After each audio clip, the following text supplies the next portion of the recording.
These are the Tolai people from East New Britain, and they're marching with their Tumbuan spirit to a traditional ceremony.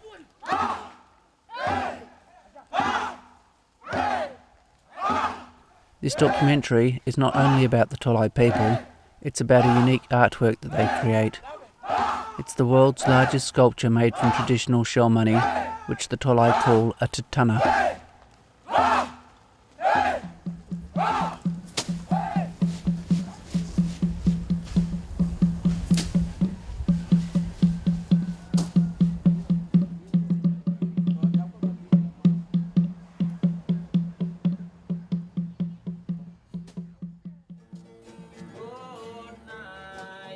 The Tolai mainly live in and around the towns of Rabaul and Kokopo on the Gazelle Peninsula.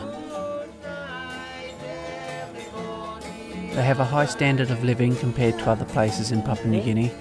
The majority of people are well educated and live in permanent houses. The local market in Kokopo reflects this easygoing lifestyle.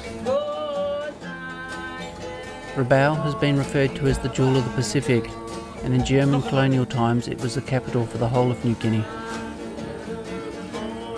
Although it's a place dominated by active volcanoes, many of the Tolai people rely on growing crops in the rich volcanic soils, as well as the sea for their daily needs.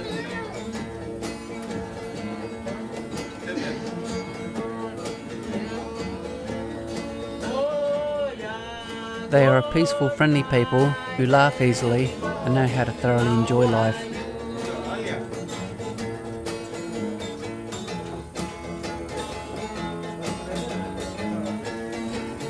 In spite of the fact that Rabaul was one of the first areas in New Guinea to be influenced by westernisation, the Tolai continue to maintain a strong and unique culture.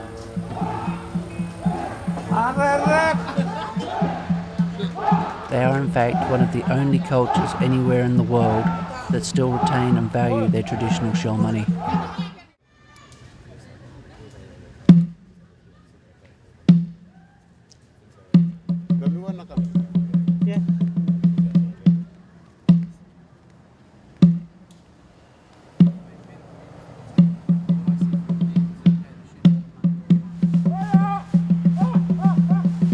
The Duk spirit is acknowledging the clan's ancestors by treading on the gravestone. The Tumbuan spirits are standing guard and acting as babysitters to the childlike Duk.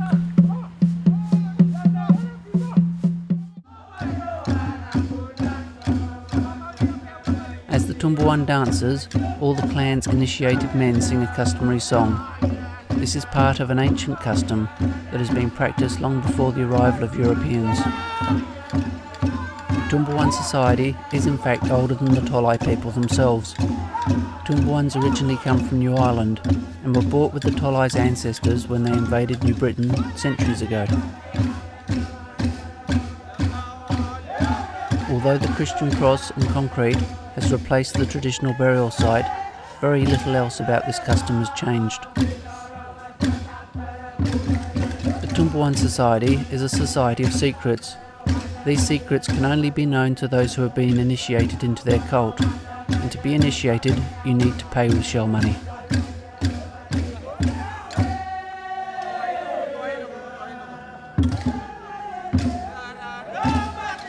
Shell money is the cornerstone of the Tumbuan society.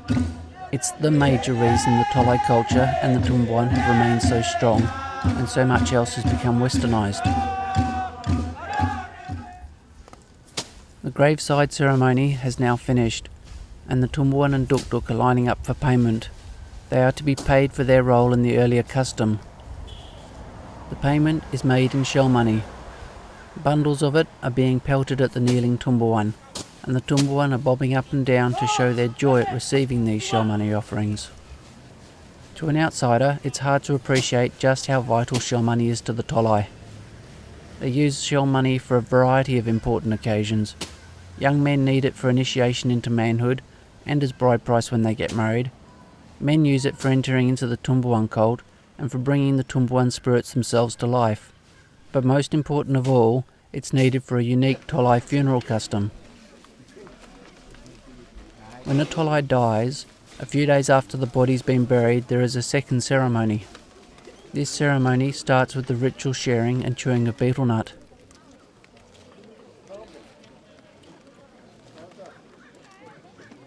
The ceremony also includes the sharing of food, specifically that of pig meat. The sharing of pig meat is common in most areas of New Guinea.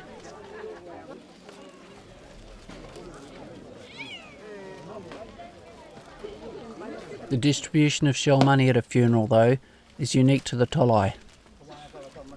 Firstly, relatives and big men contribute lengths of shell money to the immediate family of the deceased to show their remorse. Then the relatives of the deceased bring out their most prized possession, large shell money wheels, and begin to strip them of their outer layer. These money wheels are seldom cut because they can only be cut for very important occasions.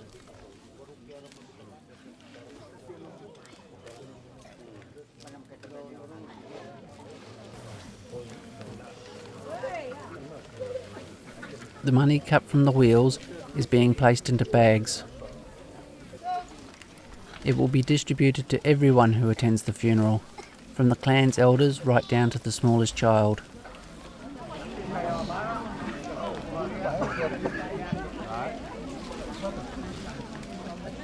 For this young boy, it's nothing more than a bit of pocket money to be spent on another deep-fried flour ball. The women, however, know better, and they're here selling their goods to get hold of these short lengths of shell money.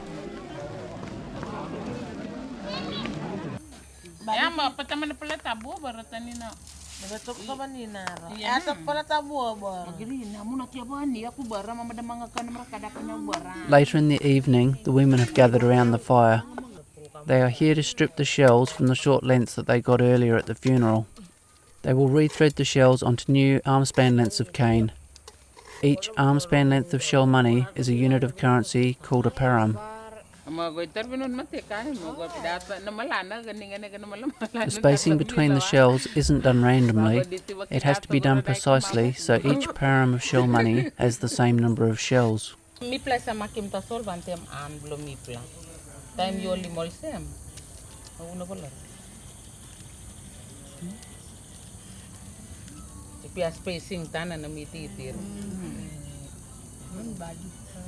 Okay, by film tasol sem nar disla finger blow ya mitachim nara pla tamblo you film sem minaplonga. Also mi pla laki. All money got money ye only go buy him losto only put him lost blongo okay. All money no got money now only got disla tasol only osem rice ya 1 kg rice. Mi pla can buy him lo tupla param. This line. This la param ya. You can buy 1 plus sausage. Lo sem lo auskaraya. You can buy 1 plus sausage or 1 plus cream buns. Lo this la. Lo this la. The hardest job is shaving the cane to the right thickness. It has to be thin enough for the shells to fit on, but still thick enough to hold the shells firmly in place.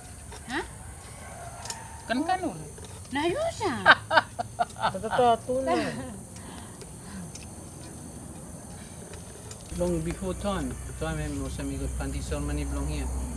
All men na married to one time say go find him long so what or walk long marry long go find him. Okay. Oli kalasta solo nambis. Oli toromo des la skin blow. Kulau ya igolo sol warana ol taboli kam pas long na oli go down ta sol. Oli kai. Bali boklo kai des la. Kulau ya. Sa kulau ya tin golo sol ba.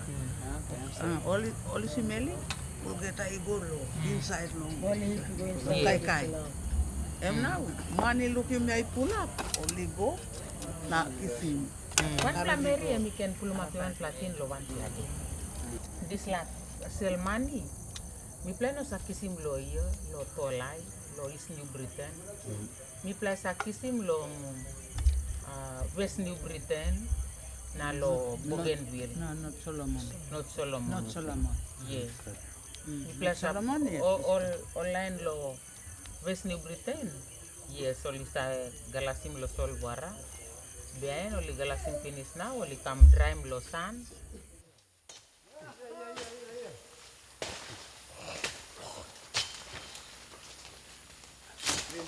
It is here in the bush that the men's work begins.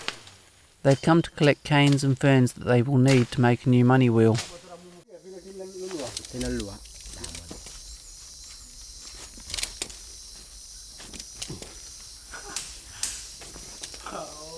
This is a job only men can do, as women are forbidden by custom to climb trees.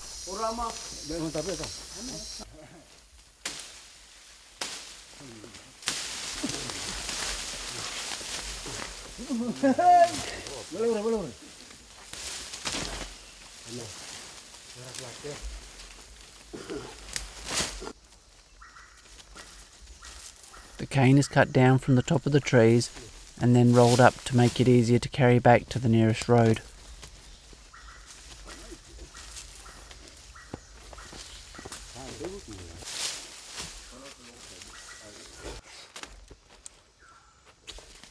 These large bundles of cane will be transported to the beach, where it is both cooler and more comfortable to prepare them.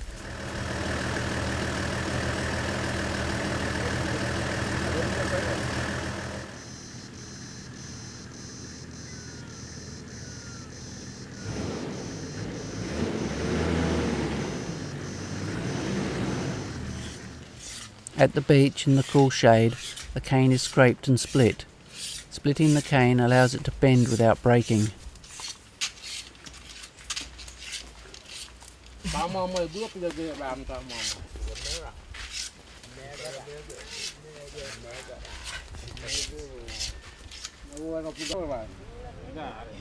The cane is then left to dry and strengthen in the sun.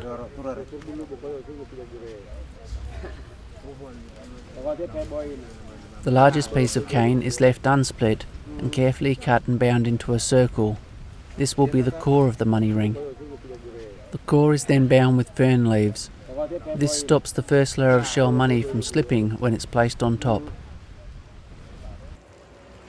As the artist places the first layers of shell money onto the core, he needs to be careful to make sure the strands of shell money are properly aligned.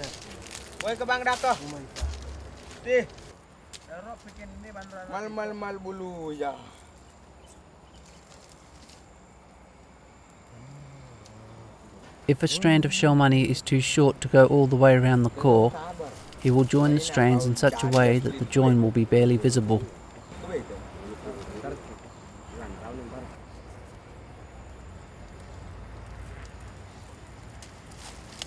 As the first layer nears completion, the excess shell money is cut off. This is so when the second layer is placed on the top, there will be no bump or sign of a join. As each layer is added to the money ring, its diameter gets bigger. Therefore, the amount of shell money you need to complete a layer increases. It's for this reason that most Tolai money rings are only 6 or 7 layers thick. But the money ring being made here is to be no ordinary money ring. It is going to be a Tutuna, and a Tutuna in Tolai means a money ring that contains 1,000 params of shell money. It is the largest sized money ring that the Tolai make, and when it's finished will contain over 200,000 shells.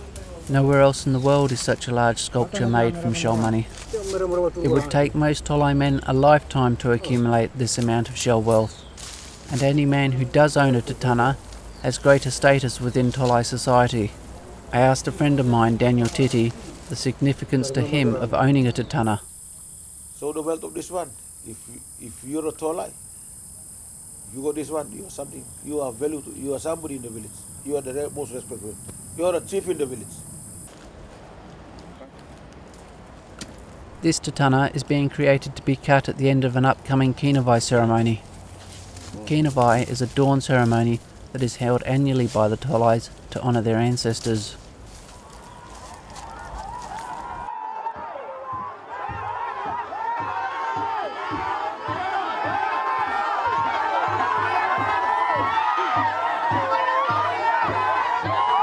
The Kinavai is celebrating the origins of the Tolai people who arrived by canoe with their Tumbuan centuries ago from New Ireland. It is a ceremony witnessed by thousands of Tolai people as well as visitors from overseas.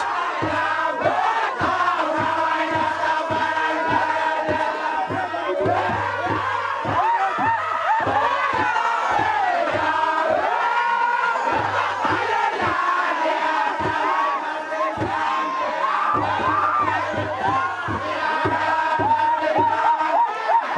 custom has already been going on for a full day and a night. This is near the climax when 2 canoes containing the dancing Tumbuan spirits are meant to meet out at sea.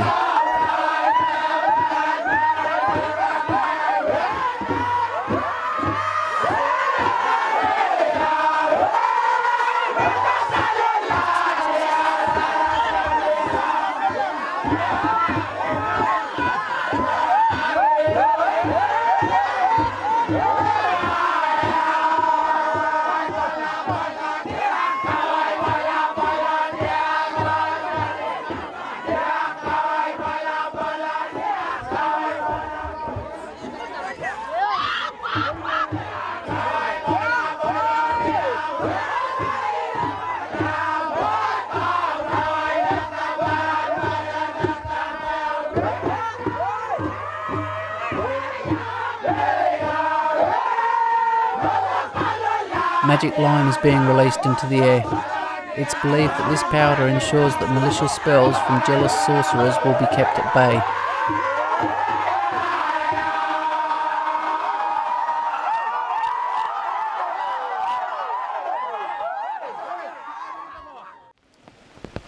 After the Kinavai, the crowd is gathered and are waiting for the rain to stop so the Tumbuan can be paid. They believe that the rain has been caused by sorcery. Apparently, the canoes used in the earlier Kinavai ceremony were too small, and they had to be brought along the beach.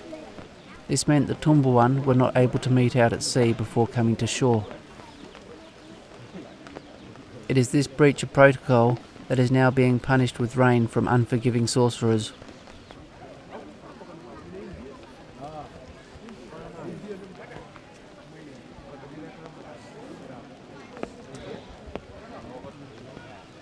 After hours of waiting and numerous attempts at counter magic, it's been decided that payment needs to be made. The Tumbuans and the Duk Duk are summoned by their owners.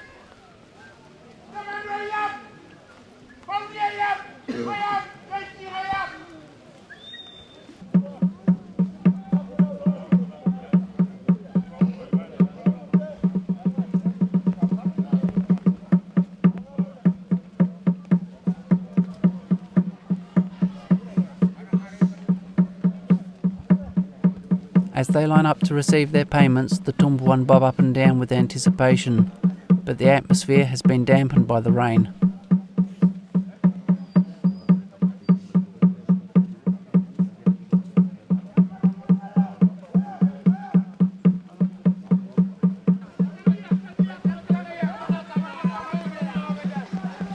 As the Tumbuan see the shell money though, their spirits brighten and they are again jumping with joy.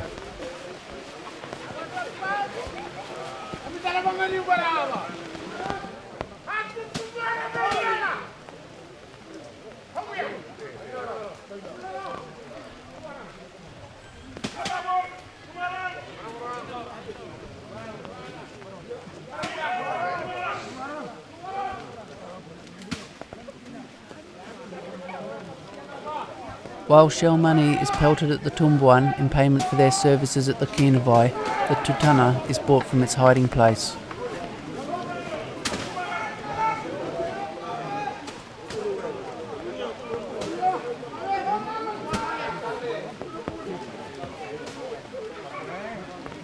The outer layer is stripped, with the shell money to be distributed to the Tumbuan and to the Duk Duk.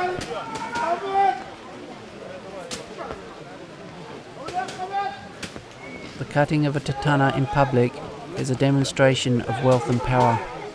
It is proof to everyone who has gathered that here is a man of status, a big man amongst the Tolai. Most Tolai men will never get to accumulate this amount of shell wealth, and even fewer will get to cut a Tutuna, as it will be saved for their own funeral rites.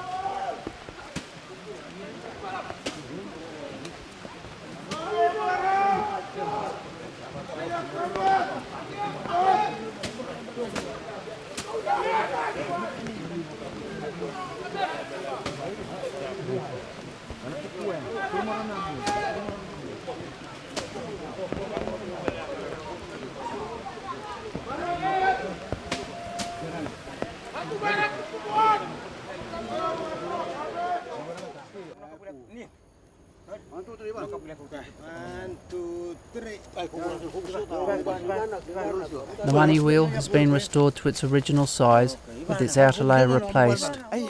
It again contains a full 1,000 params of shell money. It is again a Tutuna. The artist and his assistants are clearly pleased and proud of their work and carry it down the hill for the last time. This time, however, the Tutuna is not going to be stored as it usually would. It's going to go overseas to be displayed as a unique piece of art, a symbol of the Tolai culture, something they have every right to be proud of.